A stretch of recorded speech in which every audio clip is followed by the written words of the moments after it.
spent my entire life either at the schoolhouse, on the way to the schoolhouse, or talking about what happens in the schoolhouse. Both my parents were Both my educators. parents were My educators. maternal My grandparents maternal were grandparents were educators. educators. And for the past 40 years, Past I've 40 done the years, same I thing. turned with the same And so, thing. And needless to so, say, needless over to those say, years, I've over had a the years, I chance to had a look at chance to look at education education reform from a lot of reform perspectives. from a Some of lot those of reforms have been good, some of them have been not so good. And we know why kids drop out. We know why kids don't learn. It's either poverty, low attendance, negative peer influences. We know why. But one of the things that we never discuss, or we rarely discuss, is the value and importance of human connection, relationships. James Comer says that no significant learning can occur without a significant relationship. George Washington Carver says all learning is understanding relationships. Everyone in this room has been affected by a teacher or an adult. For years, I have watched people teach. I have looked at the best and I've looked at some of the worst. A colleague said to me one time, they don't pay me to like the kids. They pay me to teach a lesson. The kids should learn it. I should teach it. They should learn it. Case closed. Well, I said to her, you know, kids don't learn from people they don't like.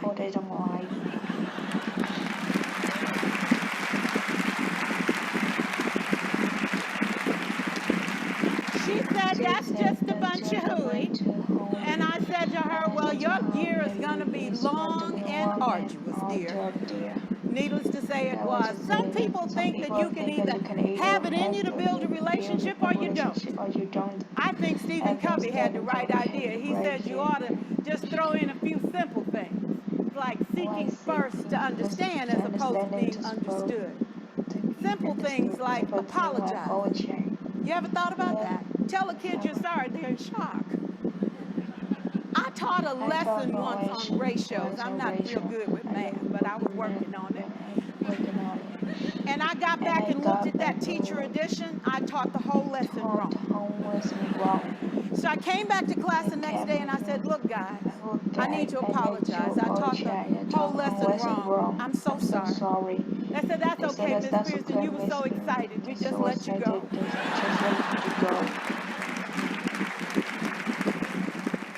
I have had classes that were so low, so academically deficient that I cried. I wondered, how am I going to take this group in 9 months from where they are to where they need to be? And it was difficult. It was awfully hard. How do I raise the self-esteem of a child and his academic achievement at the same time? One year I came up with a bright idea. I told all my students, you were chosen to be in my class. Because I am the best teacher and you are the best students, they put us all together so we could show everybody else how to do it. One of the students said, really? I said, really? We have to show the other classes how to do it. So when we walk down the hall, people will notice us. So you can't make noise, you just have to strut. And I gave him a saying to say, I am somebody. I was somebody when I came. I'll be a better somebody when I leave. I am powerful and I am strong. I deserve the education that I get here. I have things to do, people to impress, and places to go. And they said, yeah. You say it long enough, it starts to be a part of you. And so,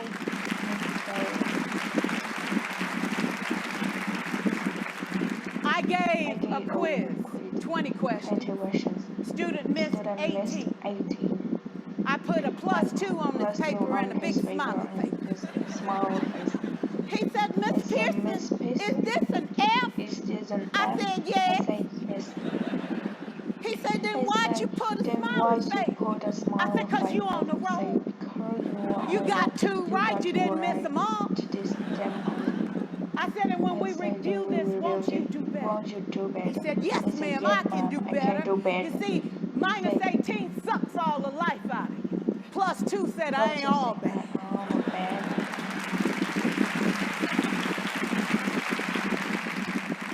4 years, Take the time at recess to review. Go on home visits in the afternoon. Buy combs and brushes and peanut butter and crackers to put in a desk drawer for kids that needed to eat, and a washcloth and some soap for the kids who didn't smell so good. See, it's hard to teach kids who stink. And kids can be cruel. And so she kept those things in her desk, and years later, after she retired, I watched some of those same kids come through and say to her, you know, Miss Walker, you made a difference in my life. You made it work for me. You made me feel like I was somebody when I knew at the bottom I was. And I want you to just see what I've become. And when my mama died 2 years ago at 92, there were so many former students at her funeral. It brought tears to my eyes, not because she was gone, but because she left a legacy of relationships that could never disappear. Can we stand to have more relationships? Absolutely. Will you like all your children? Of course not. And you know your toughest kids are never absent. Never. You won't like them all, and the tough ones show up for a reason. It's the connection, it's the relationship. And while you won't like them all, the key is they can never, ever know. So teachers become great actors and great actresses, and we come to work when we don't feel like it, and we listen to policy that doesn't make sense, and we teach anyway. We teach anyway because that's what we do. Teaching and learning should bring joy. How powerful would our world be if we had kids who were not afraid to take risks, who were not afraid to think, and who had a champion? Every child deserves a champion, an adult who will never give up on them, who understands the power of connection and insists that they become the best that they can possibly be. Is this job tough? You betcha. Oh God, you betcha. But it is not impossible. We can do this. We're educated. We're born to make the difference. Thank you so much.